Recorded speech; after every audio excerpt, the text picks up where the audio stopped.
SIR এর শুনানি পর্ব চলাকালীন রাজ্য জুড়ে শুরু হয়ে যায় শাসক বিরোধী তরজা। এবার ব্যারাকপুরের প্রাক্তন সাংসদ অর্জুন সিংকে এসআইআর শুনানিতে ডেকে পাঠালো নির্বাচন কমিশন। শুধু তাই নয়, বিষয়টি ভালোভাবে নিচ্ছেন না অর্জুন সিং এর পুত্র ভাটপাড়ার বিধায়ক পবন সিংও। তিনি বলেন, মাকে অযথা হয়রানি করার বিএলও এবং ইআরও দায়ী। তার সাফ বক্তব্য, নির্বাচন কমিশন এই জন্য দায়ী নয়, এটা বিএলওদের কাজ। আমাদের সমস্ত নথি রয়েছে, তারপরও কেন মাকে ডাকা হলো সেই বিষয়ে জানি না।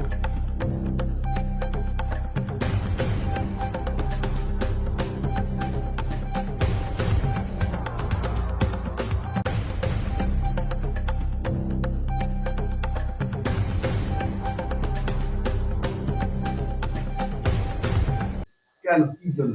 দেখুন, আমার ফ্যামিলির মধ্যে আমার বাবা, আমার দুটো সিস্টার আছে, কারো হেয়ারিং এর জন্য ডাকা হয়নি, শুধু আমার মার জন্য ডাকা হয়েছে। মা দেখুন আপনার লেটার আরে মাথা লেটার পেয়েছে হেয়ারিং এর জন্য, ওখানে নিয়ে গেছে। ওর যা যেরকম প্রসেস আছে হেয়ারিং জন্য ও সব কিছু ফলো করেছেন। लेकिन আমি একটাই বুঝতে পারিনি কি মাকে কেন ডেকেছে। আমার অ্যাপ্রুভাল হয়ে গেছে, বাবা অ্যাপ্রুভাল হয়ে গেছে, আমার দুটো সিস্টার আছে, সবাই অ্যাপ্রুভাল হয়ে গেছে, তো মাকে কেন ডাউটের মধ্যে রেখেছে। কবে দেখি? মাকে ডেকেছে আপনাকে, ডেট ছিল এখানে 5 জানুয়ারি 2026, মিন্স অলরেডি হয়ে গেছে হেয়ারিং মাকে। তো এই একটা কোয়েশ্চেন ছিল, মিন্স এরকম প্রচুর লোক আছে যাকে মিন্স এরকম হেয়ারিং নোটিশ পেয়েছে, ডাউটফুল আছে ইলেকশন কমিশন অফ ইন্ডিয়া থেকে। আমি জানি না কেন। আপনার মা কি গেছিলেন? মা গিয়েছেন, মা কি জন্য গিয়েছে। ডেকেছিল? কি ভুল ছিল? ভুল তো কিছু ছিল না ওর, আমি জানি না, এ তো ভালো করে বিএলও বলতে পারে এ ব্যাপারকে কি কেন ডেকেছে, ইলেকশন কমিশন অফ ইন্ডিয়া বলতে পারবে। লেকিন যখন আমার ক্লিয়ার আছে, আমার ডকুমেন্টের মধ্যে আমার মাও নাম আছে, বাবার ডকুমেন্ট মধ্যে আমার মাও নাম আছে, তো সবাই ডকুমেন্টের মধ্যে যখন আছে, তো ফির মাকে কেন ডাউটফুলি রেখেছে। হিয়ারিং মিন্স কি হয় কি যার ডকুমেন্ট ক্লিয়ার নেই, মিন্স এখানে এই দেশের নাগরিক নেই, ওর মধ্যে কিছু ডকুমেন্ট মিন্স রিকোয়ার্ড ডকুমেন্ট যে ফুলফিল করতে পারেনি, ওর জন্য আপনি নিশ্চয়ই ডেকেছেন। তো আমার মায়ের তো সবাই ডকুমেন্ট আছে, তো ওর পরেও আপনার তো মাকে ডাকা বাবা, হয়েছে। দাদু সবাই তো বিধায়ক ছিল, টানা বিধায়ক, আপনি বিধায়ক নিজে।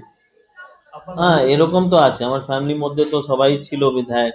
আর সবাই আপনি দেখবেন যা ডকুমেন্টস জমা করা যায় ইলেকশন আগে, যে নমিনেশন ফর্ম ফিল আপ হয়, তো তো মা বাবা সবাই ডিটেল তো দেওয়া যায়। ওর পরেও মায়ের ডকুমেন্টে নিয়ে এত ডাউটফুল হয়েছে, আর ওর পরে মাকে হেয়ারিং এ ডেকেছে। তো ঠিক আছে, যা প্রসেস আছে সবাইকে মেনে নিয়ে চলতেই হবে, ওখানে আমার কিছু সমস্যা নেই। হয়রানি করছে নির্বাচন কমিশন?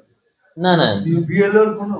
দেখুন এখানে আমি ইলেকশন কমিশন অফ ইন্ডিয়াকে কিছু বলতে পারবে না, কেন কি ইলেকশন কমিশন অফ ইন্ডিয়া নিজে কাজ করছে। এখানে বদমাশি কিছু না কিছু বিএলও করছে।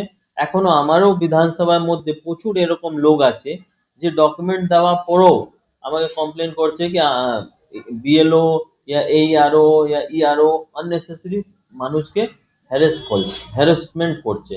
তো এর জন্যই আমি কিছুদিন আগে আমি নিজেই আমার প্রোফাইল থেকে আমি একটা ভিডিও করে আমি মানুষকে গাইড করেছেন, আমি বলেছেন কি সবাই এবার ভোট, নিজে ভোট জন্য আপনি আপনার অ্যাপ্লাই করুন, যে ভোটার লিস্ট। হ্যাঁ ভোটার লিস্ট, ভোটার কার্ড জন্য আপনি অ্যাপ্লাই করুন।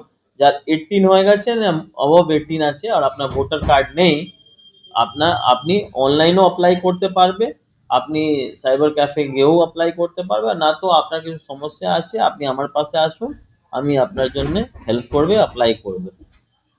আপনার মায়ের ক্ষেত্রে এই যে বলে, আপনি বিধায়ক, আপনার বাবা প্রাক্তন সাংসদ বিধায়ক ছিলেন, এটা কতটা একটা নির্বাচন কমিশনের কাছে?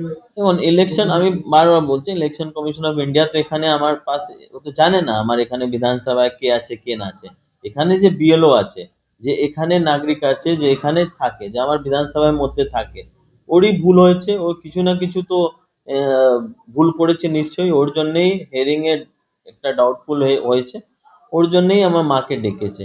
তো এরকমই সমস্যা সবাই যখন দেখা যাচ্ছে কি বিএলও আবার নিজে কাজ ভালো করে করবে, কিছু লোককে যে জেনুইন আছে ওকে হ্যারাসমেন্ট করা যাচ্ছে, আর যে জেনুইন নেই ওকে দেখছে আপনি ভোটার লিস্টে ওর নাম অ্যাপ্রুভ হয়ে গেছে। তো এরকম ব্যাপারে আমি ইলেকশন কমিশন অফ ইন্ডিয়াকে রিকোয়েস্ট করবে কি এই ব্যাপারে আপনি গ্রাউন্ড লেভেলে গিয়ে প্লিজ এই কাজকে ভালো করে দেখুন।